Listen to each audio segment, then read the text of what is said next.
got three main ingredients in rum: sugar, water, and yeast. That's all it takes to make a white rum. Now that's gonna happen in one of the 4 fermentation tanks on the back wall. And the flavor for the white rum, that's only achieved by the sugar that you use. Now we use Demerara sugar. It looks like sugar in the raw. Sugar in the raw, you see that at the restaurants, that's turbinado. This is basically a cousin of turbinado sugar. Gets its name from the Demerara River in South America where it originally grew. Now we came into contact with it. There's a distillery down there called El Dorado, right in Guyana, South America, in Georgetown. And we actually tried their rum. Their white rum is the smoothest white rum we've ever drank. So we wanted that same flavor profile. That's why we chose that sugar. Now we source our sugar from the Florida Crystal Company. So it's grown in Florida. It's a US grown sugar versus a South American sugar. So that's where we're getting it from. Now this is an active fermentation going on right here today. Tomorrow morning I'll pull this out of the tank and I'll go to the still with it. But what I did to get to this point, I filled my barrel halfway up with steaming hot water, as hot as I could get it. And then I added my sugar. It's 600 pounds of Demerara sugar for one batch of rum. It sounds like a lot of sugar. What we're doing with that sugar is I'll take, for about an hour, I'll take a high-speed drill, just like this one right here. I'll put that in that barrel, I'll lean over top, and I'll mix that sugar around until it dissolves completely. It cannot stay crystallized, has to fully dissolve. Now, once the sugar's dissolved, I'll top the barrel off with cold water. My goal is to have a nice room temperature bath in the end. Then I'm gonna add my yeast. It's 5.5 pounds of a special turbo yeast out of Denver, Colorado, made just for distilling. If we used a bread yeast in our rum, it would taste like bread, so we use this special yeast. What this 5.5 pounds of yeast is gonna do is in 5 days, it's gonna eat away and completely dissolve that 600 pounds of sugar. So a lot of people are thinking sweetness and calories. Well, the sugar never leaves this barrel. 5 days later, our sugar content is 0. There's no sugar left whatsoever. Now, my job is to take that fermentation, after the sugar's eaten away, we've got about 14% alcohol. Now I gotta get that 14% out and concentrate it. So that's where our stills come in. What I'm gonna do is I'll take a pump, I'll do a transfer pump, and I'll transfer all 300 gallons. I'm gonna split it half and half into the stills. I'll put 150 in each still and I'll flip the switch. Now they're gonna run for an average of about 9 hours. Now during that distillation process, what we're doing is we're heating that fermentation up to 200 degrees. At 200 degrees, the alcohol is going to evaporate and travel up the column.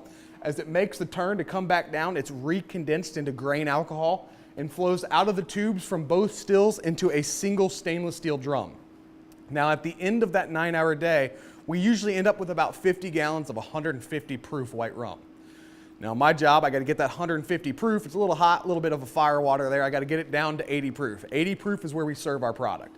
So to do that, I'm proofing the spirit. It's a fancy term for diluting it. I'm just gonna add water to that batch right into the barrel. Then I've got an 80 proof white rum. Now I can do one of two things. I can either bottle it or I can flavor it. Now we're gonna talk bottling real quick. Bottle machine's right here on the corner of the counter. It does 4 bottles for us at a time. Only automated part of the process. It will fill them up to a certain point in that bottle. The rest of it we all do by hand. Every single bottle we produce, hand corked. There's no corking machine here. We put every cork in by hand. We have to heat seal the top of every bottle for a government safety seal. And a few of our bottles are still paper labeled. We're slowly transitioning to a nice screen printed bottle. It's gonna save us about 2 to 3 hours for each batch of rum in the bottling process. All of our flavored rums start as our 80 proof white rum. Now from there, we use our own natural flavoring, nothing artificial in any of our products. It's all natural. So our vanilla rum, we make our own vanilla extract from scratch. We're taking 25 US grown vanilla beans in a jar of white rum, chopped up. 8 weeks it lives in this jar of rum. That creates a rum-based vanilla extract. You guys can smell that bottle if you'd like. Now, every bottle of vanilla rum is unique because it gets its own bean into the bottle. It's kind of our homage to the old worm in the tequila bottle. The bean's better to eat than the worm. I try to tell everybody that.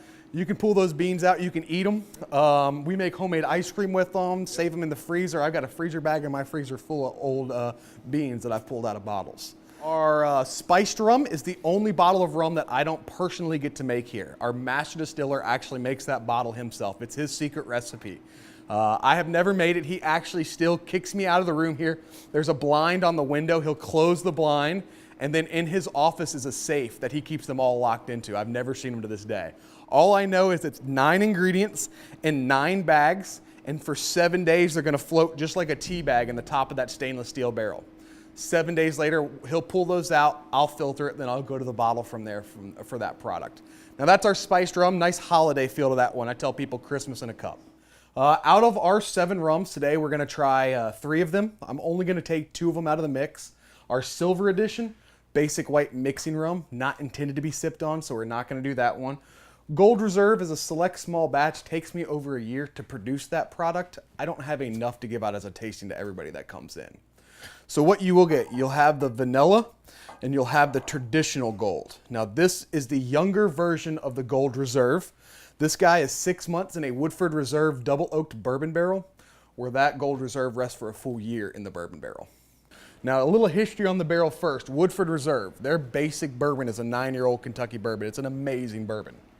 Now from there, they take their basic bourbon to another barrel to become their double oaked, 2 oak barrels. That's where that name comes from. Now during that second aging, this barrel itself absorbs 1.5 gallons of that bourbon into the wood. We're using our rum to extract out that bourbon and flavor our rum with their 9-year-old bourbon. These barrels are all charred on the inside, so it adds that nice little smoky finish to the backside. Now, after our rum sits in this barrel for 6 months, we have basically flavored our rum with their 9-year-old Kentucky bourbon.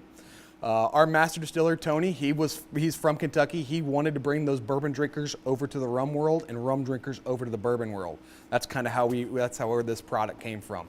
Now, the gold sits in that barrel for 6 months. It's gonna have a nice amber color to it, nice golden color to it.